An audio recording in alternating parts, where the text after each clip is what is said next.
Hey loves, how are you? It's been a long time. Oh, so much to share.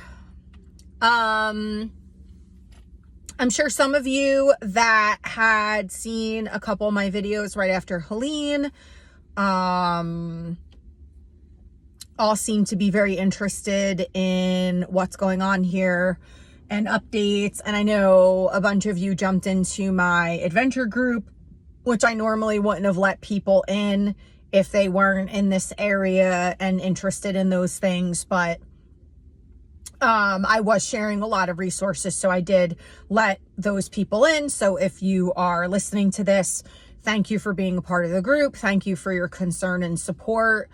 Asheville now finally has potable water after all this time, but then somebody posted, I think yesterday or the day before, and the water literally looked like urine. I mean, me personally, I wouldn't trust it. That's just me. I'm not sure what you're keeping abreast on, but there was that truck in Tennessee with all of the barrels of toxic waste that spilt into the water. And then the French Broad already has really poor levels in terms of bacteria.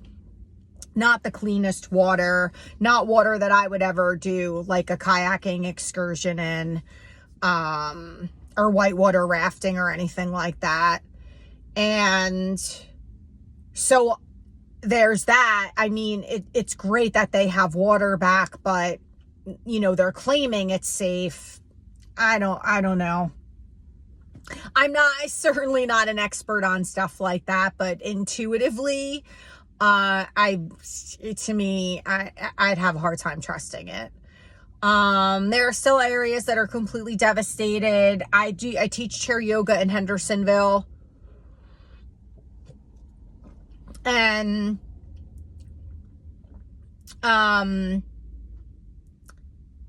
on the side of the road right before I get to the assisted living place was just, I mean, heaps and heaps of debris that they must have collected and put off to the side of the road for pickup. But when you see it, it's like the reality of how much devastation was just in that one small section of Hendersonville. It's, you know, really eye-opening. I mean, I've seen with my own two eyes immense devastation. Hendersonville was not a town that really got much attention. They probably were without electricity longer than anybody, I think, actually. Now, South Asheville gets water from Mills River, so they've been okay with water. And I think they even did better with electricity. But yeah, poor Hendersonville didn't have electric for a long, long time, you know, so no internet, nothing. Burnsville is getting snow today, and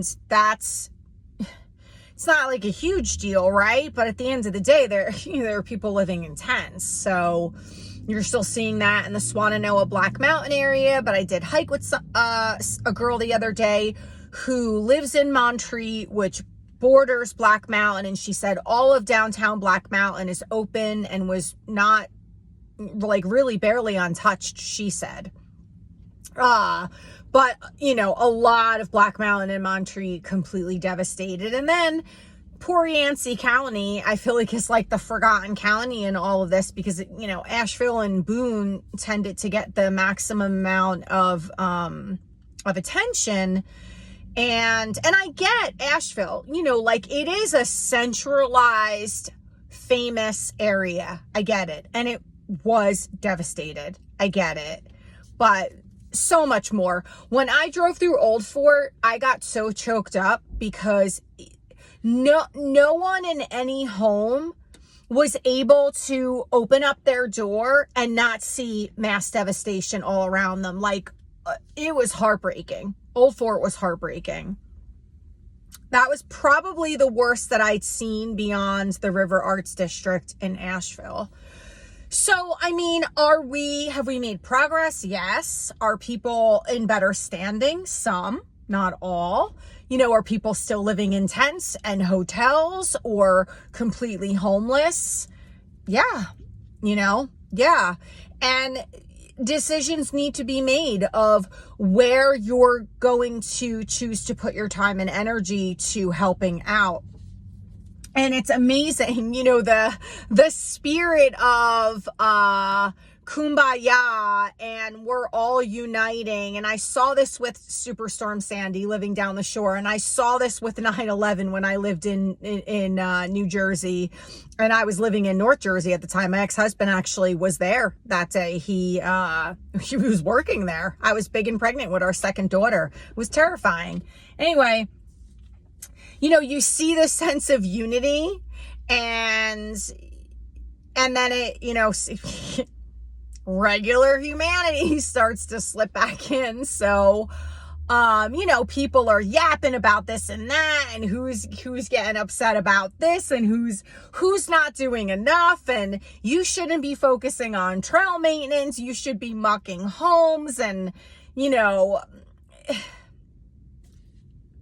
I think when it comes to volunteerism, this is my opinion, anyone doing anything that is out of the kindness of their heart, they're not getting paid for, there is no expectation of a reciprocal exchange, they are there to be genuinely of service, they're a winner in my mind. No matter if you're at a distribution site, if you're cooking in a kitchen, if you are mucking homes, if you're doing trail maintenance, it's all necessary. It's all a priority. It's all important. A lot of people were poo-pooing the trails, and it's like, well, economy. We're in Western North Carolina. We live in one of the highest foot trafficked areas in terms of outdoor resources and activities and education.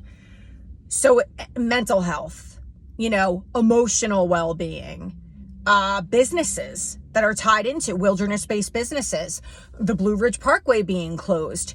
A lot of people take the Parkway to get to and from work. There's businesses on the Parkway. There's restaurants. There's a campground. It's all important. Yes, basic needs need to be met, food, shelter, water, but you volunteer based on your strengths. Going out and doing something that isn't strength-based actually is not efficient. It is a waste of everybody's time. You want people, like if you are a super coordinator or super organized, you want that person to be at like a distribution site. If you're really good at cooking, or you like serving food, go work for Central Kitchen. Even Operation Airdrop had very specific criteria in order for you to be able to volunteer for them. And that was, I'll use the word criticism loosely. That was a little bit of the criticism of some of the organizations, was that they weren't organized enough. And I get it. You want to go there and you want to help, and it's like, oh, I don't even know where to put you, or, oh, we don't need you right now. And then somebody can go an hour later and it's like, oh my gosh, we have no volunteers. Like, we need so many people. There was a lot of disorganization, but we're in the middle of a natural disaster. It's chaotic. You can't blame those organizations. It takes a hot minute to get things together, for sure. So I think most people were really good about extending grace under those circumstances. Now things seem to be very, very organized. And so feeling I'm a strength-based person. Like, I live my life like, what are my strengths? And then I'm going to go do those things. To me, that's efficiency. Yes, it's good to learn a new skill, get the neurons firing in a different way, change the chemistry of the brain, learning new vital skills. I believe in all of that. And that's not strength, but you might not be good at it, right? It's going to take practice. It might be uncomfortable. That's how you get neurons firing in a different direction. That's how you create new neural pathways. So all of that, yes. But in terms of stuff like this, I'm not going to go out and become an accountant. You wouldn't like me, I'd be fired before I started. It's not my jam. So I've been doing trail maintenance because that's strength-based. And I'm efficient out there. I get shit done. So there's a little bit of that going on. I personally had experienced that, but I even saw it in Facebook groups. I think it was in the Conserving Carolina group, and somebody was like bashing everybody because they were like, people need food and water and shelter and you all have no business being out there. But they responded very intelligently and gracefully. And I think we all understand that basic needs need to be met. So that's that. It's a process. Yeah. If you're sticking around here, it's a long haul situation for sure. And then there's been a little kickback, I've started going back to like regular programming. You have to. Life is meant to be lived. And I say this, and I'll say this. Years ago, when people would say that to me, I thought you were heartless. I thought you were mean. I thought you were like the Tin Man. And that's not true. I used to work for this guy, and horrible things could be happening all around us, right? He could have terrible shit happening in his life. My life would be falling apart. Things would be happening in the external environment, and he would never cancel, ever. Like, my kids could have pneumonia and my head could be in a toilet bowl, and he would be like, we're going live tonight. I ran his live Facebook events. I was like his PR person. That was like one of the million side gigs that I did as a single mom. And he would always say, the show must go on. The show must go on. The show must go on. And I sometimes would be like, this guy's like a dick, I kind of felt that way, like he's a jerk. And I get it now. Life is for the living, and life has to go on. And if you're running a business, if you need to be making ends meet for yourself, empathy is not, I'm going to jump into the well with you. I'm going to throw all my resources in the garbage and I'm just going to sink with you. That's not true empathy. Empathy is I'm going to sit in the dark with you and I'm going to hold space for you and hope that I create some sort of safety net to help you to get into a better space. But you remaining grounded and strong and remaining in your power and remaining empowered is the best thing that you could do for other people that are struggling and suffering. And so that really was why I made the decision to start creating events again and getting back to business, which is what I'm doing. So I have a yoga and kayaking excursion coming up in collaboration with REI. That might not go. It might be a no. I don't really have enough registered right now. We'll see. I have a yoga hike coming up. I have a yoga and trail ride. I'm doing a full moon hike in December. So getting back to regular programming, and that feels really good. And I think people need it. And I think that a lot of people who went through a lot of trauma with Helene want a sense of normalcy. And, I'm in the business of wellness and emotional and mental health and well-being. So getting back to regular programming makes sense, right? And speaking of that, I love talking about relationships. I love relational dynamics. I think we're living in some of the most unique times in terms of relationships because everything's kind of getting turned on its head, right? A lot of people don't want to get married anymore. a lot of people are really fearful or disinterested in commitments. There's a lot more casual encounters. Polyamory is on the rise. So there's a lot more options. And sometimes a lot of choices can be good. And sometimes it could work against us and be more to the detriment. So I'm not staying in a place of judgment. Everybody, I always say this, you have to do what's best for you. You have to do what is most comfortable and in alignment for you. If polyamory is your thing, have at it. Casual encounters, go for it. But I think what's happening today in the dating world, it is become more difficult for people who are actually looking for a life partner or a longtime partner. Not impossible, a little bit more challenging. So it's interesting because I have a few friends going through a bunch of different things, and we all have a story, right? We all have our story, especially when it comes to relationships or marriages. We all have a story. And oftentimes when you hear other people telling their story, you can see yourself in that, right? There might be a little bit of resonance, like an, oh yeah, yep, me too. Or just, yeah, a deep understanding because you've been there. And so I have a couple friends right now in those dynamics, and it's just like, it's heartbreaking. I only give advice if it's asked. And even then I'm careful. So it's two separate friends,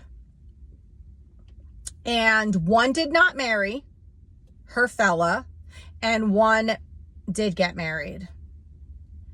And the one who did not get married chose to have a child, even though at that time I was like, are you sure? Are you sure? Are you sure?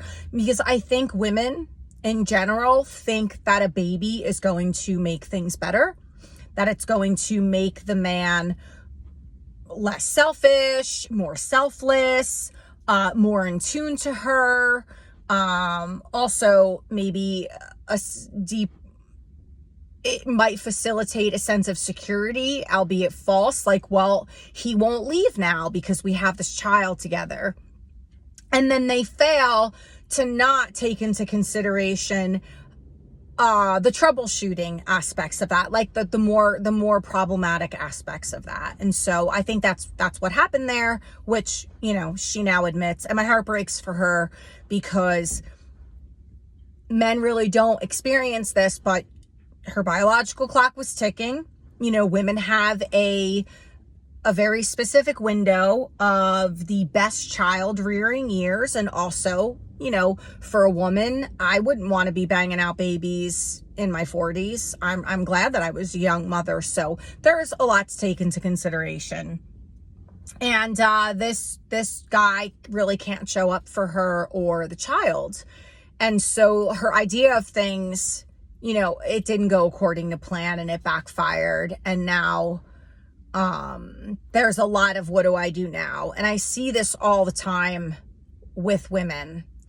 And then with my friend who is a guy, he, and why do we have to go through these things? Like, if most of you, if I said to you, that person's been married twice, and every time I ask about their ex-partners, they never hold themselves accountable. It's always the other person. You would probably be like, that's not somebody that I would be interested in, right? Because it lacks integrity. There are some issues there. Well, hindsight 2020. And I think a lot of times we have to attract these dynamics and experience these relationships to grow us up and to help us move forward into healthier self-worth and self-respect, and especially if you come from trauma. And these two friends in particular have had very specific things happen in their childhood. So again, this is how it could be your story too, right? Because I feel like this is all super relatable to most people that I know. And so this guy, who is really just a dear friend, and I hate when my friends suffer, hate it.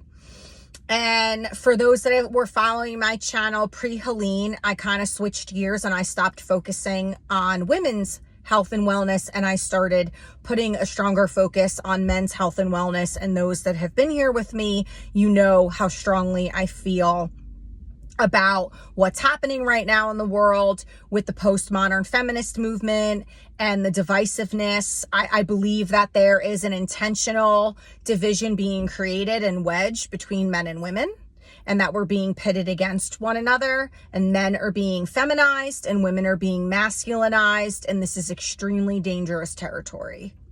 And again, really screwing up relational dynamics in general and harming the dating game, the dating pool. I think this is why it's suffering so much. And so this guy ended up marrying a woman, and you know, he was the third husband, and he was super independent, and I don't even think really had a desire to ever get married. That wasn't on his radar, and had gone through some things in his youth, like most of us, and didn't have the greatest family dynamic like many. And he really fell hard and fast. And he did what a lot of people would do. You know, he was like, well, no one's piqued my interest like this, and I really haven't ever felt this way. And he just felt really like a magnetic tug, a pull. And he went for it. And why would he be different as the third husband? You would hope, but ended up with somebody who really hasn't learned their lessons.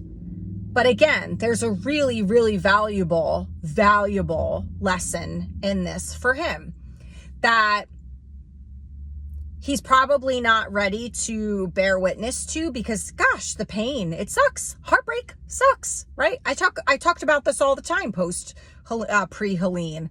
Heartbreak sucks. The grief of losing a relationship, of really believing that that's your person and that's the person you're going to spend the rest of your life with, is agonizing. And it takes time to see the red flags that were probably there and you missed. And so, you know, all the podcasts that I listen to about the dynamics between men and women, and all the stories that people share with me, which I love, you know, and it's such an honor for people to share deep, intimate snippets of their life. There's a lot of commonality and common threads. I think that paying close attention to green flags is so wildly important and vital.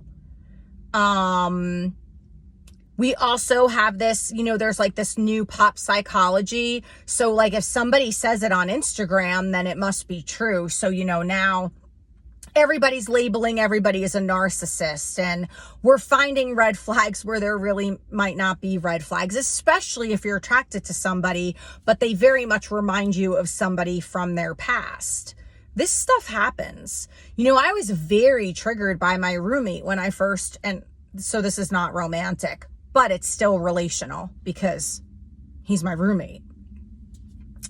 When I first moved in, he has a lot of mannerisms, behaviors, and tendencies similar to my ex-husband. And it was super unnerving. So unnerving. Kind of sent me a little bit into fight or flight. Like, oh my God, I have to deal with the same personality again. Here we go. And I had to remind myself that the past doesn't dictate the future. He's not my ex-husband. And just chalk it up to they have some similar traits in an odd way. And I really had to start to search for the good and focus more on the good. Now, I'm not in an intimate relationship with him, so that's a little bit different.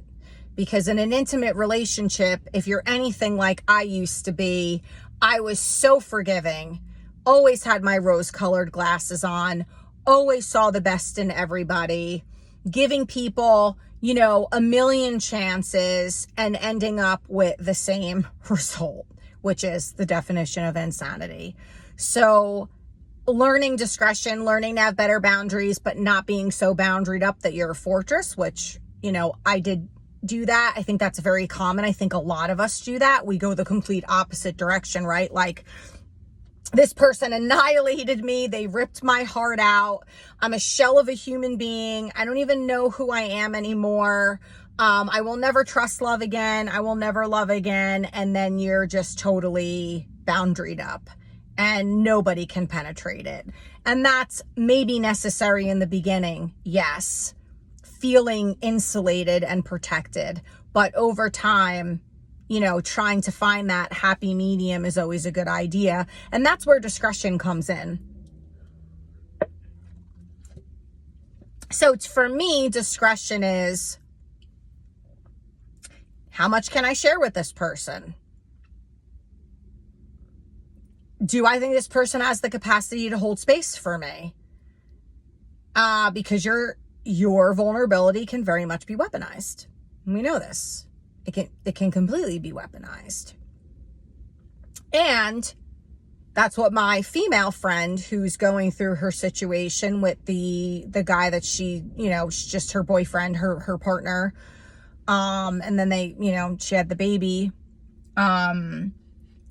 She's kind of going through that where her, you know, she feels like her compassion and her vulnerability is being weaponized against her. And that's a really, really difficult situation to be in, especially when you're living with somebody day in and day out. So I think discretion, there's a lot of like, trust your gut and trust your intuition.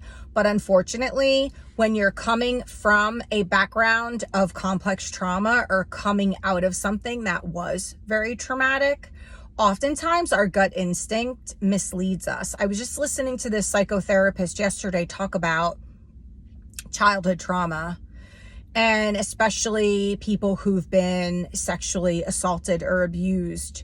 And then they tend to attract partners that everything in them is telling them like, green light, go, this is a really good, safe person. And then it turns out to be catastrophic because those spidey sensors have been reversed in some way or diminished a little bit.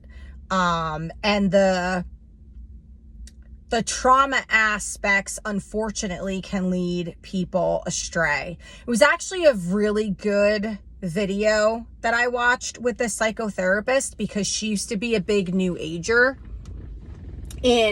run with very famous spiritual people. And that's a whole nother video that I really should talk about because it's important. And it was all what she found. You know, she has since left that movement. She was very much outcasted too. I mean, this woman was like a multimillionaire. And when you leave and you are in the elite group, and I'm talking, she was like friends with Wayne Dyer and Carolyn Meese and Deepak Chopra and Oprah Winfrey, Gary Zukav, Donald Neil Walsh, like very famous people.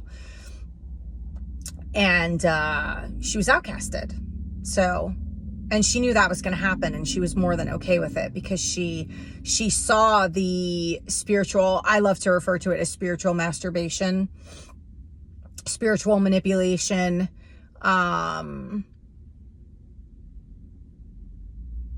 so what happens is people are so desperate to break free from the trauma bonds and the patterns that the new age movement, the spirituality movements, and even relationships can do this, is that you're seeking something external to become the salvation, to become the safety net.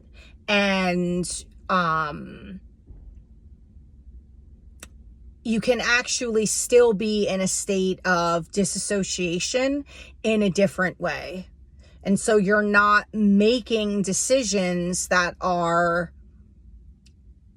logical, or they might seem logical, or really healthy for you.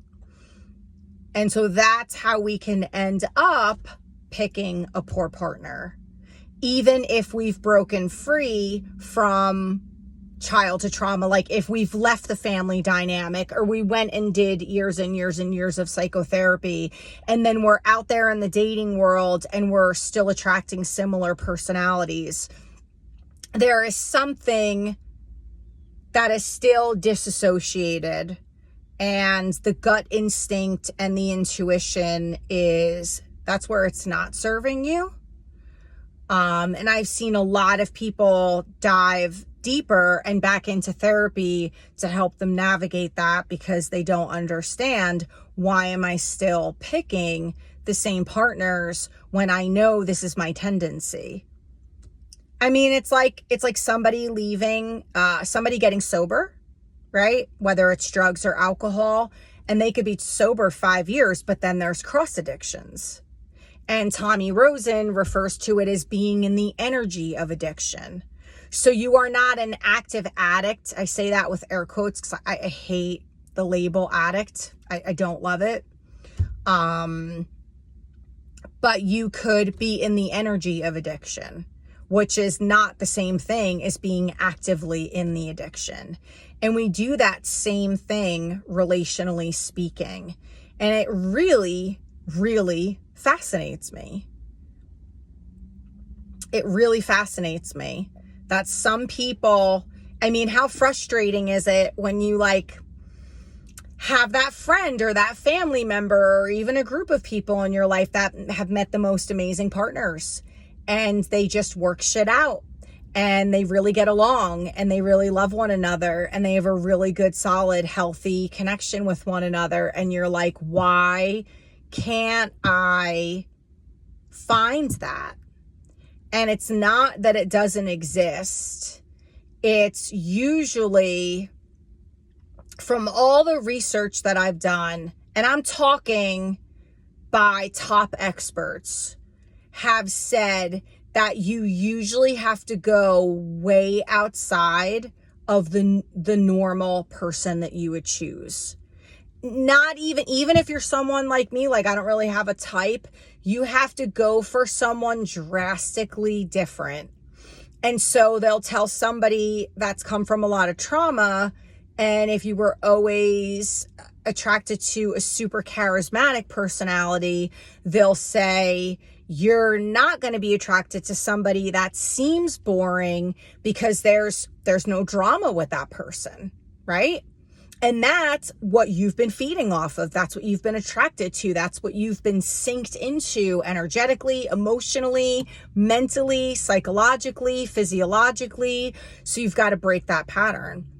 That's why they say, pay attention to your nervous system and how your nervous system feels when you're around somebody. So I hope this was helpful.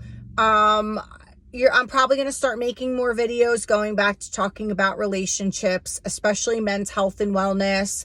I want to dive a little bit deeper into the shadowy aspects of the spiritual communities, because I think that that's really valid. Again, anyone who's here that has been concerned or supported us in Western North Carolina, even if you've done stuff for Tennessee, South Carolina, there are parts of South Carolina that had a lot of devastation, even Georgia. Thank you. For everyone who has personally supported me.